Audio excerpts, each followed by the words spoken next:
नमस्कार दोस्तों, स्वागत है आपका make you learn academy channel पर। अगर आप सीटेट, यूपीटेट, एसटेट, रीट और एनटीटी जैसी परीक्षा की तैयारी कर रहे हैं तो आज का वीडियो आपके लिए बेहद खास होने वाला है, क्योंकि हम बात करेंगे उस विषय की जो हर साल सबसे ज़्यादा मार्क्स दिलाता है, चाइल्ड डेवलपमेंट एंड पेडागोजी यानी सीडीपी। तो हम सीडीपी के बारे में बात करते हैं। आप सब जानते हैं कि सीटेट, एसटेट और एनटीटी जैसी परीक्षाओं में बाल विकास शिक्षा शास्त्र यानी सीडीपी से 30 अंकों का सीधा सीधा सवाल आता है और यही 30 अंक आपका सिलेक्शन पक्का कर सकते हैं। अक्सर बच्चे सोचते हैं कि पेडागोजी बहुत कठिन है, लेकिन अगर आप इसके कंसेप्ट को सही तरीके से समझ लें तो कोई भी सवाल मुश्किल नहीं रहेगा। तो पिछले वर्षों में पूछे गए मोस्ट इम्पोर्टेंट एमसीक्यू और न्यू एमसीक्यू क्वेश्चन आपके साथ शेयर करेंगे। तो चलिए वीडियो स्टार्ट करते हैं। तो हमारे पास सीडीपी से रिलेटेड 30 क्वेश्चंस यहाँ पर हमारे पास स्टार्ट होते हैं। तो हम यहाँ टेक एग्जाम लेते हैं। 30 क्वेश्चंस में पहला क्वेश्चन हमारे पास आ जाता है, कोलबर्ग का प्रथम स्तर क्या है। क्वेश्चन है कोलबर्ग का प्रथम स्तर क्या है। तो पहली हमारे पास स्टेज आ जाएगी कन्वेंशनल, सेकंड प्री कन्वेंशनल या थर्ड पोस्ट कन्वेंशनल या इसका उत्तर कोई भी नहीं। तो हमारे पास फर्स्ट स्टेज, आप जानते हो कोलबर्ग ने 3 स्टेजेस दिए थे और उसके लेवल 6 लेवल दिए थे। तो फर्स्ट स्टेज हमारे पास आ जाएगी पूर्व परंपरागत यानी प्री कन्वेंशनल स्टेज हमारे पास आ जाएगी। तो इसका आंसर हमारे पास आ जाएगा करेक्ट ऑप्शन 2 आ जाएगा। नेक्स्ट हमारे पास आ जाएगा कोलबर्ग के पूर्व परंपरागत स्तर में नैतिकता का आधार क्या है।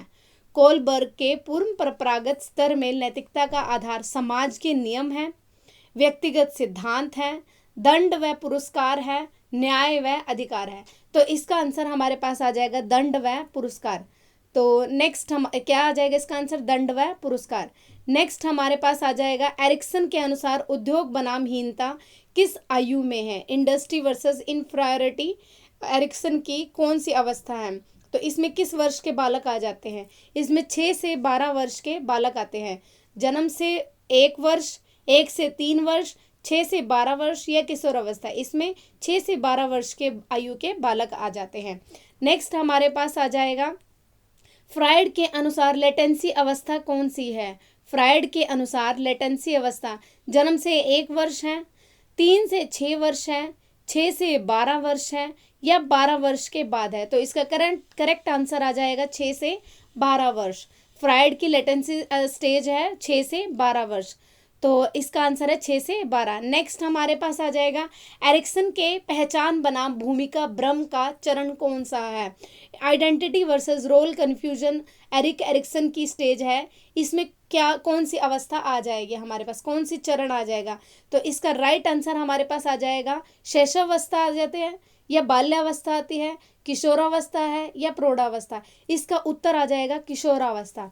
इसकी फ्रायड की जो है आइडेंटिटी वर्सेस रोल कन्फ्यूजन चरण है किशोरावस्था की है। तो नेक्स्ट हमारे पास आ जाएगा फ्रायड के अनुसार इड संचालित हो जाता है। आपको पता है फ्रायड ने 3 जो है हमारे पास 3 जो है वो दिए हुए स्टेजेस। फर्स्ट है इड है, सुपर ईगो है, इड, ईगो और सुपर ईगो। 3 है इड, ईगो और सुपर ईगो। तो इन्होंने पूछा है कि इड संचालित किससे होता है। तो इसका आंसर यथार्थ सिद्धांत से है, आनंद सिद्धांत से है, नैतिक सिद्धांत से है या सामाजिक सिद्धांत से है। इसका उत्तर आ जाएगा आनंद सिद्धांत से है। फ्रायड के अनुसार इड संचालित होता है आनंद सिद्धांत से। सो नेक्स्ट हमारे पास आ जाएगा जो फ्रायड की है ईगो अवस्था है, जो किस सिद्धांत पर कार्य करती है। फ्रायड की जो ईगो है सिद्धांत पर, आनंद सिद्धांत पर कार्य करती है, यथार्थ सिद्धांत पर कार्य करती है, नैतिक सिद्धांत पर कार्य करती है, दंड सिद्धांत पर। तो इसका करेक्ट ऑप्शन आ जाएगा हमारे पास यथार्थ सिद्धांत। इसका आंसर आ जाएगा यथार्थ सिद्धांत। ईगो यह यथार्थ सिद्धांत पर कार्य करता है। नेक्स्ट हमारे पास आ जाएगा सुपर ईगो का संबंध किससे है। सुपर ईगो का संबंध हमारे किससे है। तो यहाँ पर हमारे पास नैतिक मूल्य व आदर्श से है, जैविक ड्राइव से है, वास्तविकता प्रेक्षण से है, यह संवेग नियंत्रण नहीं है। तो इसका सुपर ईगो का संबंध हमारे पास आ जाएगा नैतिक मूल्य व आदर्श से है। तो इसका करेक्ट ऑप्शन आ जाएगा हमारे पास नैतिक व आदर्श मूल्य। तो फर्स्ट ऑप्शन जो है हमारे पास करेक्ट है। नेक्स्ट हमारे पास आ जाएगा फ्रायड के ऑडिपस कॉम्प्लेक्स का चरण किससे है। फ्रायड का ऑडिपस कॉम्प्लेक्स का चरण किससे है। ओरल से है, एनल से है, फैलिक से है या जेनिटल से है। तो इसका करेक्ट ऑप्शन हमारे पास आ जाएगा फैलिक्स से है। तो हमारे पास इसका फ्राइड का ऑडिपस कॉम्प्लेक्स फैलिक्स से है। नेक्स्ट हमारे पास आ जाएगा एरिक्सन के विश्वास बनाम अविश्वास का चरण किससे है। एरिक्सन के विश्वास बनाम अविश्वास का चरण जन्म से 1 वर्ष है, 1 से 3 वर्ष है, 3 से 6 वर्ष है, 6 से 12 वर्ष है। तो इसका करेक्ट ऑप्शन हमारे पास जन्म से 1 वर्ष है, यानी हमारे पास एरिक्सन के विश्वास बनाम अविश्वास का चरण है हमारे पास फर्स्ट ऑप्शन करेक्ट है, जन्म से 1 वर्ष। नेक्स्ट हमारे पास आ जाएगा पावलोव का प्रयोग किससे संबंधित है। पावलोव का प्रयोग शास्त्रीय अनुबंधन से है, प्रचालन अनुबंधन से है, प्रयास त्रुटि से है या मानवतावाद से है। तो इसका करेक्ट ऑप्शन हमारे पास आ जाएगा शास्त्रीय अनुबंधन से है।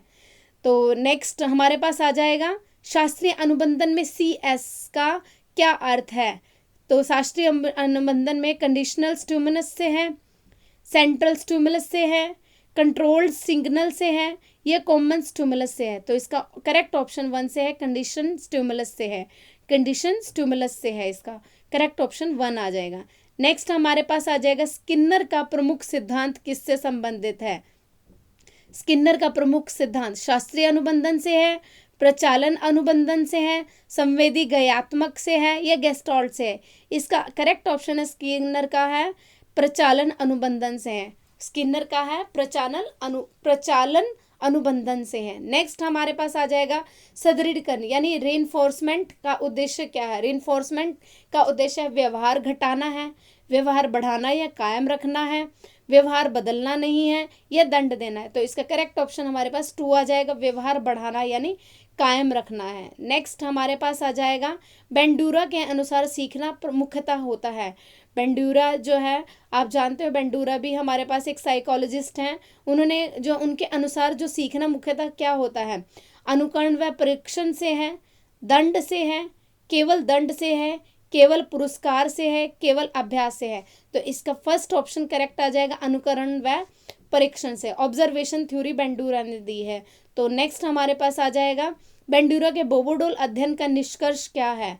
बच्चे हिंसा नहीं सीखते, बच्चे प्रेक्षण से व्यवहार सीखते हैं, बच्चे दंड सर्वोत्तम है, अनुवांशिकता ही सब कुछ है, बच्चे प्रेक्षण से व्यवहार सीखते हैं। इसका करेक्ट ऑप्शन है बच्चे प्रेक्षण से व्यवहार सीखते हैं। नेक्स्ट ऑप्शन आ जाएगा हमारे पास शेपिंग तकनीक किससे संबंधित है। शेपिंग तकनीक किससे संबंधित है, थॉर्नडाइक से, स्किनर से, पावलोव से या वाइगोत्स्की से। तो इसका करेक्ट ऑप्शन स्किनर से आ जाएगा। नेक्स्ट हमारे पास आ जाएगा प्रचालन अनुबंधन यानी एक्सटिंक्शन का अर्थ क्या है। तो इसका फर्स्ट ऑप्शन आ जाएगा व्यवहार का मजबूत होना, सेकंड आ जाएगा व्यवहार का लुप्त होना, थर्ड नया व्यवहार सीखना या परिवर्तन है।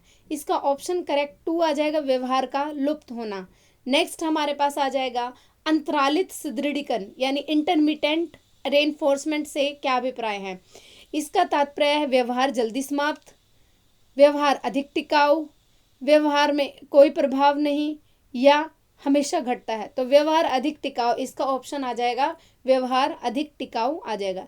नेक्स्ट आ जाएगा नकारात्मक सुदृढ़ीकरण यानी नेगेटिव रेनफोर्समेंट का अर्थ क्या है, दंड देना, अप्रिय उद्बोधक हटाकर व्यवहार बढ़ाना, पुरस्कार रोकना या कोई प्रोत्साहन नहीं। तो अप्रिय उद्बोधक हटाकर व्यवहार बढ़ाना है। तो नेगेटिव रेनफोर्समेंट में अप्रिय उद्बोधक हटाकर व्यवहार बढ़ाना है। तो नेक्स्ट हमारे पास आ जाएगा IQ जो है कंसेप्ट का जो सूत्र है वो किसने दिया है, MA/CA/100 का सूत्र किसने दिया है, बिने ने दिया है, टर्मन ने दिया है, वैशलर ने दिया है या स्पीयरमैन ने दिया है। तो IQ का जो कंसेप्ट है वो हमारे पास एल्फ्रेड बिने ने दिया हुआ है। नेक्स्ट हमारे पास आ जाएगा गार्डनर के बहुबुद्धि सिद्धांत में संगीतात्मक किस प्रकार की बुद्धि है।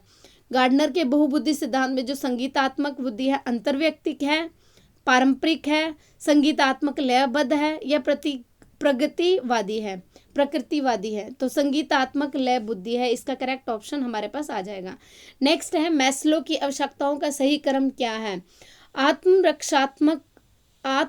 साक्षात्कार, सुरक्षा, शारीरिक सुरक्षा, प्रेम, सम्मान, आत्म साक्षात्कार, सुरक्षा, शारीरिक सम्मान या शारीरिक आत्म साक्षात्कार, सुरक्षा। तो तो इसका करेक्ट ऑप्शन हमारे पास 2 आ जाएगा, शारीरिक सुरक्षा, प्रेम, सम्मान, आत्म साक्षात्कार।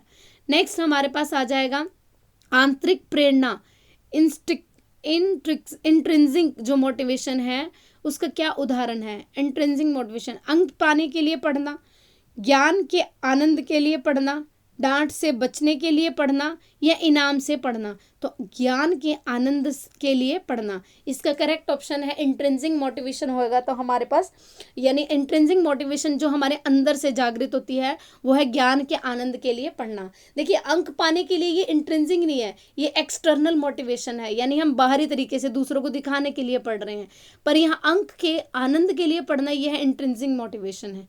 नेक्स्ट हमारे पास आ जाएगा ब्लूम के संज्ञानात्मक क्षेत्र में उच्चतम स्तर कौन सा है।